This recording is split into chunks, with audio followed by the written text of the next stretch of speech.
This is the Manga Xanadu Manga Dome podcast. I am your host, Laurie Henderson.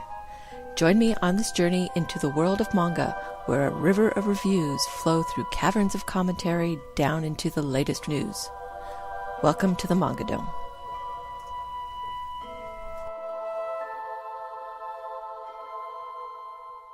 Episode 51, Stepping Through ComicWalker. The Weekly Wish List. It's another short list this week with only 2 titles, both from Yen Press. Puella Magi Madoka Magica The Different Story returns to the Madoka universe and puts Mami and Kyoko in the spotlight. I love the original Madoka story, so I'm looking forward to returning to it with a character we didn't get to see a lot of originally. Wolf Children is a deluxe hardback about Hana, a woman who married a half-wolf man and ends up raising their 2 children alone. This sounds like a heartwarming story that I will probably end up crying over, but will hopefully enjoy nonetheless. In the news. Over at the blog organization Antisocial Geniuses, they've posted an article that manga fans, especially new ones, should take a look at. What manga publishers can actually publish gives a quick rundown what publishers look for in a license and which publishers from Japan U.S. publishers can or cannot license from. It's a short article and hits on all the important points, though it could have been a little more thorough as it didn't include Yen Press, but that is an oversight that will hopefully be rectified in an update. New manga fans should definitely check this article out, especially when they are looking to request a license from manga publishers and avoid faux pas such as requesting Vertical to publish Bleach. True story. Vertical is very open about asking for requests, and Kodansha and 7 Seas with their social media presence on Twitter and Tumblr will happily hear you out. Finally, after nearly 6 months, Yen Press has announced their ebook strategy. They have partnered with Square Enix to offer 175 titles in over 200 countries. The titles will be available as ebooks from Apple, Amazon, Barnes & Noble, Google, and Kobo, and will be doing same day as print releases. For the initial release, they are starting with Soul Eater, Black Butler, and Doubt. Then in April, they will start rolling out more titles, including Pandora Hearts, Higurashi and Umineko When They Cry, Until Death Do Us Part, and Fullmetal Alchemist. They will also be releasing monthly chapters of Soul Eater Not and Secret, a new series from Ryukishi 07, starting April 14th. First, I have to say, it's about time. Yen Press and Square Enix have been dragging their feet, bringing their titles into the digital realm. Square Enix's first attempt was just awful, so it's good to see them taking a sensible approach and going straight to ebooks and avoiding the proprietary app. It's interesting to see Yen Press's name associated with Fullmetal Alchemist, since Viz published the print version, but they obviously didn't get the digital rights. It's about time Square Enix has done right by finally letting go of their horrible DRM and just giving fans what they want, digital versions of their books.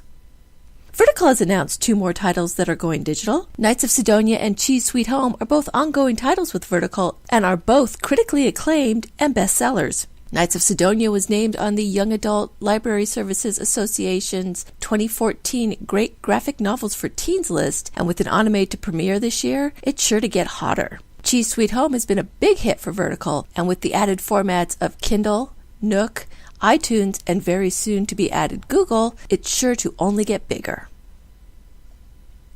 Anime Boston happened last weekend, and only one manga publisher had a panel. Kodansha was there to announce a title that we already knew they were publishing. The Heroic Legend of Arslan, which had been confirmed 2 weeks ago, was their big announcement. Yeah, really exciting. What was exciting was their other announcement. They will be re-releasing Mushishi digitally later this year. This title was popular in the manga sphere but didn't get a lot of sales. It was thankfully printed completely, but getting it back digitally is a big win for fans. 7 Seas tossed out a new license this last week. No Game, No Life is a manga adaptation of a light novel series. It is about Sora and Shiro, a brother and sister who are well-known NEET gamers who consider real life just another crappy game. They are summoned to an alternate world by a boy named God. War has been prohibited in this world, and all conflicts are decided by games. The humans of this world have been driven back to a single city by the other races, and so it is up to Sora and Shiro to save them. The series sounds interesting. I enjoy titles about games that aren't MMORPGs, so this sounds like it has potential. I'm looking forward to it in October. Digital Manga Publishing has also added a release page to their manga site, eManga, which includes some interesting new releases. Sweet Blue Flowers is a Yuri title by Takuto Shimura, the creator of Wandering Sun, a title about transgendered teens. This was first licensed by J-Manga, but has now been picked up by DMP's Digital Manga Guild. It's a coming-of-age romance about two childhood friends who are reunited just before entering separate all-girls high schools. I like to check out the first volume. Kimagura Orange Road is an old-school shoujo from the 1980s. It's about a boy with supernatural powers caught in a love triangle between two very different girls. It was made into an anime that was popular back in the day, and this digital release is about the only way an old series 18 volumes long like this would get released. I might check it out. Let's Go Play is a sci-fi rom-com based on a light novel series. It's about a high school boy in Okinawa who gets stuck with an alien cat girl living with him and all of the troubles that come with her. The description has a lot of flags going up, so I think I'll pass. All three of these titles will be out in April. A quick update. The winner of the 7th Annual Manga Taisho Awards was announced, and it went to A Bride Story by Kaoru Mori. Finally, this series has been the bridesmaid for the last 2 years and got second place last year. It won by a respectable amount this year, with 12 points between it and the second place winner, Boku Date ga Inai Machi. Congratulations! The Top 10 Department. Over at VizManga.com, it's the last week of the month, so that means it's March's top titles instead of the usual top 10. Starting off the list is Food Wars Volume 1, the digital first debut, at number 1. Blackbird Volume 18 comes in at number 2, with Blue Exorcist Volume 11 coming in at number 3. Cross Manage Volume 5 manages to make it to number 4, and Phantom Thief Jean Volume 1 comes in at number 5. Siren Volume 15 is at number 6, with Fushigi Yugi Genbu Kaiden Volume 12 following up at number 7. One Piece Volume 70 pops in at number 8, and X Volume 6 appears out of nowhere at number 9, and Tale of the Moon Volume 15 ends the list at number 10. I would really love to see how they come up with this list. Once again, nearly all of the titles make sense and appeared on the weekly top 10. Food Wars was a digital first, so no surprise there. Most of the others made it through multiple weeks. Where does X come from? I mean, seriously, I haven't seen it on a weekly list since it debuted. How does it rank one of the top titles for March? Which is the real list, the weekly top 10 or the monthly? The New York Times bestseller list makes much more sense.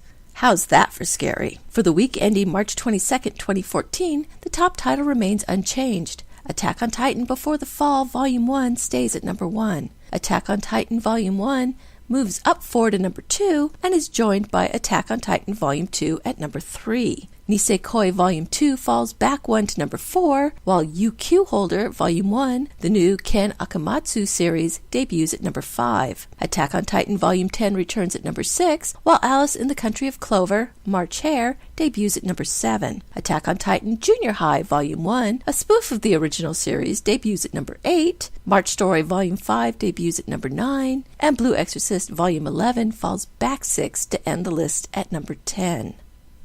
The Titans are walking all over the New York Times list again. 3 main series and 2 spin-offs have pretty much taken over. Add to that the new Ken Akamatsu series, and Kodansha pretty much rules the roost. Seven Seas makes a comeback with a new Alice in the Country of title, and Viz gets another surprise title on the list with its signature series March Story popping in. Stepping through ComicWalker. Over the weekend, Japanese publisher Kadokawa debuted their free manga website and app, ComicWalker. Among the debut titles, there were 18 that were in English. Because I don't have enough to read already, I checked out the website before downloading the app for Android. To start out, the layout is fairly simple and easy to navigate. It opens up to a list of the new titles available. For each title, it gives the title, the creators, the magazine it appears in, and the last chapter released and the date of release.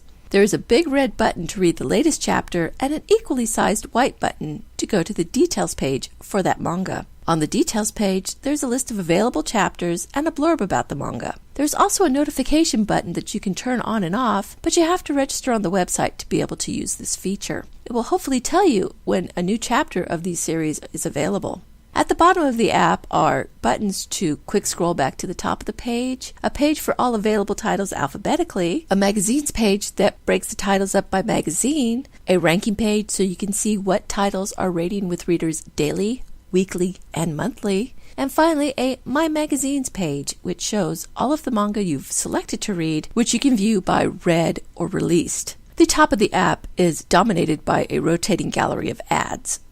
Overall, I like the app. It was easy to use and read. It defaults to a portrait orientation, my preferred way of reading digital manga. Another smart thing this app does is it downloads the manga to your device so it can be read offline. Let me just say how awesome this is. I like to read manga at work where I have no Wi-Fi access, so to be able to download these titles to read them at work will make it so I can actually keep up. None of the online content will work, such as the top scrolling gallery, but that's not a big loss. The app scrolls nicely and allows you to pause between pages, making looking at two-page spreads easier. The selection of titles is an interesting variety. 7 of the titles have been published in English in print, including 2 OOP titles, Sergeant Frog and Kyokara Ma no Tsuku Jiyu-gyu, or Kyokara Mao, which were originally published by Tokyo Pop. The other currently available titles are Mobile Suit Gundam The Origin from Vertical, Neon Genesis Evangelion from Viz Media, Haganai from Seven Seas Entertainment, and The Melancholy of Suzumiya Haruhi-chan, and The Disappearance of Nagato Yuki-chan from Yen Press. I did read the last 3 of these since I hadn't read them in print, as well as indulging my curiosity on Kyokara Mao. They all read fine, obviously, since they used the English publisher's translations. The real test of this app would be the titles that have not been published yet. Of those, I read Tokyo ESP, Fate, Kalied, Liner, Prisma, Ilia, Dry 3, Nobunaga the Fool, Mobile Suit Gundam San, Takasugi-san Family's Obento, and Non Non Biori. The English in all of these read just fine. I really couldn't tell the difference between them and the official English translations, so they get an A for that. Of the titles themselves, I'm going to drop Fate, Khalid, Liner, Prisma. I tried it out since it looked like a Magical Girl series, but I'm not feeling it. I'm not sure how I feel about Non Non Biori. It's kind of weird and I can't tell where it's going. I'll give it a few more chapters. Nobunaga the Fool was just a prologue and not an actual chapter. But just from the prologue, this looks like a title I'll like. I also like Tatsugi-san Family's Obento. Family dynamics look interesting. Tokyo ESP has a very X-Men feel to it, so I'll keep up with this one as well. And I think I know just enough about Mobile Suit Gundam to keep up with the 4-comma comedy series.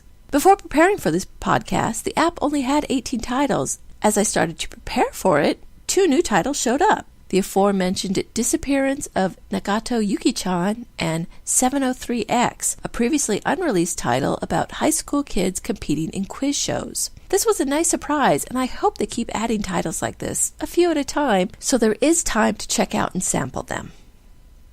ComicWalker is a great app. Kadokawa did everything right when they put this together. While the English can seem a little wonky on the website, in the manga themselves, it is smooth and easy to read. The releases of new chapters appear to be spread out, so keeping up with new chapters doesn't look like it will be difficult. It also appears that they are adding links to purchase the print copies of those titles available, which is a smart move. If you were curious about ComicWalker, definitely check it out. It's well worth the time. Thank you for listening to the Manga Xanadu Manga Dome podcast. You can find links to the stories and books discussed here in the show notes at manga.jdragononline.com. You can email me with any questions at xanadu@jdragononline.com or leave a comment on this post. Rate me on YouTube and follow me on Twitter at Manga Xanadu, all one word. Until next time, farewell from the Manga Dome.